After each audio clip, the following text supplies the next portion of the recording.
गोटे स्त्री सबुबेले ता स्वामी को कही थाए मो राग तुमको देखा जाउछि, मो घृणा तुमको सबुबेले देखा जाउछि, मो संदेह तुमको देखा जाउछि, किंतु अन्य प्रेम रे पड़िच बोली मो भल पाइबा तुमको देखा जाउनी, मो राग पछरे थिबा अभिमान तुमको देखा जाउनी, मो संदेह पछरे थिबा तुम प्रति चिंता तुमको केबे देखा जाउनी, मो घृणा पछरे थिबा मो मनर डर काले तुमको मो ठारू दूरेई के नहीं जीव सेटा तुमको केबे देखा जाउनी।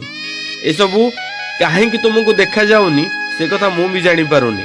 गोटे स्त्री सबुबेले चाहे ता सिंदूर उपर को जेमिति आउ कहार नजर न पड़ू। गोटे स्त्री सबुबेले चाहे ता स्वामी ताकू आग भली सेतिकी भल पाइबा देई थाऊ जो भल पाइबारे प्रेम थाए। स्वामी काम को गले स्त्री अपेक्षा करी थाए केबे से कामरू फेरिबे, कौन खाइछंती कि नहीं, एमिति कि अनेक चिंतारे से थाए।